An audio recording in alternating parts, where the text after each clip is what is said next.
To our channel.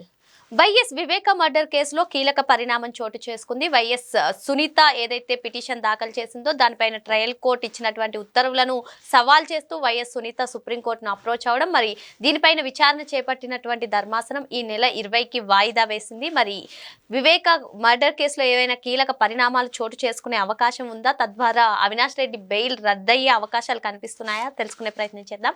దీన్ని విశ్లేషించడానికి మనతో పాటుగా ఉన్నారు senior journalist doctor Vadlamani Kanakadurga గారు. నమస్తే మేడం. నమస్తే అండి. ట్రయల్ కోర్టు ఏదైతే పాక్షిక దర్యాప్తుకు మాత్రమే అనుమతించింది, ఆ ఉత్తర్వులపైన సవాల్ చేస్తూ సుప్రీంకోర్టుకు అప్రోచ్ అయ్యారు వైఎస్ సునీత గారు. ఒంటరి పోరాటం చేస్తున్నటువంటి సునీత గారికి న్యాయం దక్కుతుందంటారా? మరి సుప్రీంకోర్టు ఈ నెల 20కి వాయిదా వేసింది. మరి 20న ఏదైనా కీలక పరిణామాలు జరిగే అవకాశాలు కనిపిస్తున్నాయంటారా? జరగాలండి. పాపం ఇప్పటికే చాలా అన్యాయం ఇది. మీరు అన్నట్టుగా ఇవాళ సీనియర్ కౌన్సిల్ ఎవరైతే ఉన్నారో సిద్ధార్థ లూత్రా, వారికి వేరే పని ఉండడం వల్ల పొద్దున్న రాలేక మధ్యాహ్నం వస్తామంటే కోర్టుకు మళ్ళీ ఆ టైంకి వేరే కేసులు ఉండడంతో వాళ్ళు వచ్చే వారానికి దీన్ని వాయిదా వేశారు.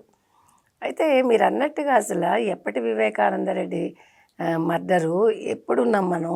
ఇప్పటికి 7 ఏళ్ళు అవుతుంది ఆల్మోస్ట్. ఏంటిది అంటే వ్యవస్థల మీద నమ్మకం సన్నగిల్లుతుంది రోజు రోజుకి.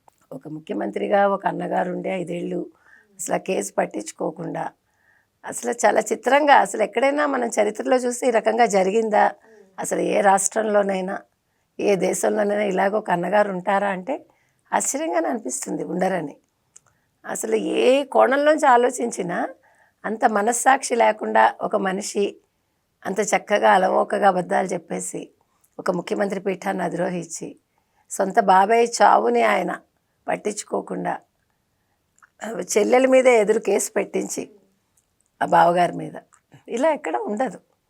లక్కీలీ వాళ్ళ మీద మళ్ళీ ఆ సిబిఐ ఆఫీసర్ మీద కూడా పెట్టారు కదా, రామ్ సింగ్. అది కూడా చిత్రమే. అంటే సినిమాల్లో కూడా ఈ రకంగా జరగవు, కానీ నిజ జీవితంలో జరిగాయి ఇవన్నీ. సో వాళ్ళని లక్కీగా వాళ్ళకి అసలు ఏ సంబంధం లేదని వదిలేయటం జరిగింది, కేసు కొట్టేశారు.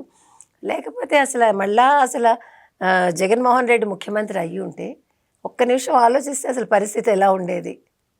అసలు సునీత ప్రాణాలతో ఉండేవాళ్ళ అని ఒక సందేహం వస్తుంది మనకి. అలా అనకూడదు, కానీ అంత అలాగా. ఈవెన్ ఈ కేసులో మనం అన్నీ కూడా సాక్షులందరూ కూడా అనుమానాస్పద రీతిలో అందరూ మరణించటం అసలు ఇది ఎక్కడైనా ఉంటుందండి? ఇలాగా అసలు ఎక్కడా ఉండదు కదా. ఎప్పటికప్పుడు ఇప్పుడు ఆయన కేసుల్లో జడ్జీలు బదిలీ అయిపోతారు, లేకపోతే రిటైర్ అయిపోతారు. ఇప్పటికి 11 మందో మారారు. ఎవరు? జగన్మోహన్ రెడ్డి కేసులకి. ఈవిడ కేసులకి 6 ఎవరైతే సాక్షులుగా ఉన్నారో వాళ్ళందరూ కూడా అనుమానాస్పదంగా మృతి చెందారు. ఇన్క్లూజివ్ ఆఫ్ భారతీ రెడ్డి తండ్రి గారు, జగన్మోహన్ రెడ్డి కజిన్ బ్రదరు. అసలు అలా ఎక్కడైనా ఉంటుందా? అంటే మనిషికి పవర్ అనేది తన పరభేదాలని చూడదు. పవరే ముఖ్యం, లేదు తప్పించుకోవటమే ముఖ్యం, లేదు రాజకీయమే ముఖ్యం అనేది మనకి ఇక్కడ ప్రూవ్ అవుతుంది. అయితే ఇవాళ సునీత చేస్తున్న పోరాటంలో ఆవిడ గెలవాలండి ఖచ్చితంగా. ఎందుకంటే న్యాయం జరగాలి. మరి ఎవరు అసలు నిజంగా మర్డర్ చేశారనేది ఎందుకు తేలటం లేదు.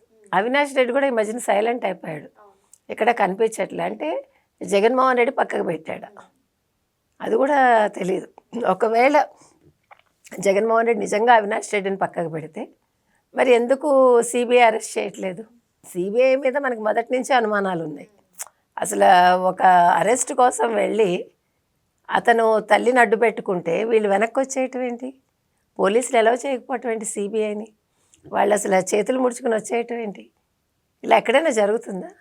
ఇవన్నీ చేసి కూడా ఇంకా జగన్మోహన్ రెడ్డి మనుషులు బయటకు వచ్చి ఈ ప్రభుత్వం ఏమీ చేయట్లేదు, ఈ ప్రభుత్వం అసలు అభివృద్ధి చేత కాదు, ఇన్ని కంపెనీలు వస్తుంటే, ఒక పక్క అమరావతి పునర్నిర్మాణం జరుగుతుంటే అసలు అమరావతి రాజధాని కాదు, ఏంటిది?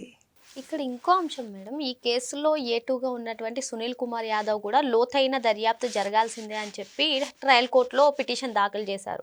మరి ఇప్పుడు ఈ అంశాన్ని కూడా సునీత గారు సుప్రీంకోర్టు తీసుకెళ్ళినట్లయితే సుప్రీంకోర్టు ఏమైనా యాక్షన్ తీసుకునే అవకాశాలు ఉన్నాయంట? ఉండొచ్చండి. మనకంటే అంత టెక్నికల్గా మనకు తెలియదు, కానీ ఖచ్చితంగా అంటే నిందితుడుగా ఉన్న వ్యక్తే ఇక్కడ అంటే అతనికి భయం వేస్తుందేమో. మీరు గమనించాల్సింది ఏంటంటే ఇవాళ ఎవరైతే నిందితులుగా ఉన్నారో వాళ్ళందరూ కూడా భయపడుతున్నారు. మనం చూసాం కదా పరకామణిలో అతను ఎట్లా చనిపోయాడు సతీష్ కుమార్ ఎంత అన్యాయంగా. అంటే ఎందుకు యాంటిసిపేట్ చేయలేకపోతున్నారు?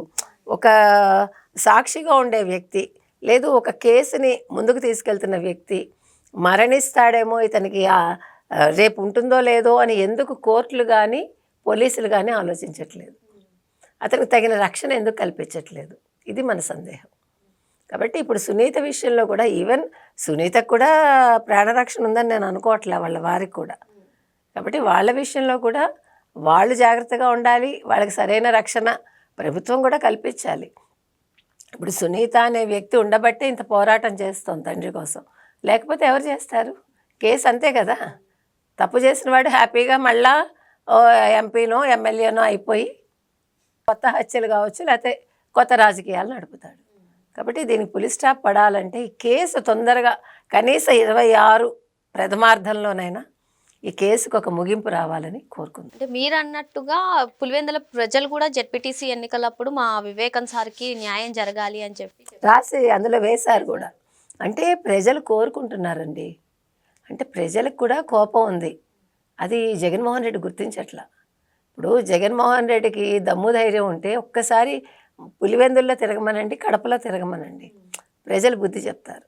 ఎందుకంటే ఇప్పుడు ఎలక్షన్స్ అక్కర్లా, జెడ్పీటీసీలో డిపాజిట్ రాకుండా చేశారు అంటేనే వాళ్ళకి జగన్మోహన్ రెడ్డి మీద నమ్మకం లేదు, వాళ్ళకి అవినాష్ రెడ్డి మీద నమ్మకం లేదు.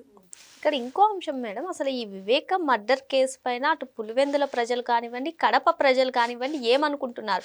ఈ న్యాయస్థానాల తీర్పులు ఇవన్నీ కూడా మనం పక్కకు పెట్టుకొని ప్రజల ఒపీనియన్ ప్రజల ఒపీనియన్ కూడా అదే కదా. ఇప్పుడు వివేకానంద రెడ్డికి ప్రజల్లో మంచి పేరు ఉంది, ఆయనకి. ప్రజలు కోరుకుంటున్నది ఏంటి? మా వివేకానంద రెడ్డి హత్య ఎలా చేశారు, మీరు అసలు ఎందుకు చేశారు, ఇది న్యాయం జరగాలి, వివేకానంద రెడ్డి కూతురికి న్యాయం జరగాలి, ఆయన ఆత్మకి శాంతి చేకూరాలని వాళ్ళందరూ కోరుకుంటున్నారు. ఖచ్చితంగా కోరుకుంటున్నారు. కాబట్టి మీకు అసలు 2024 ఎన్నికల్లో 7 సీట్లు గెలుచుకోవటం ఏంటి టీడీపీ?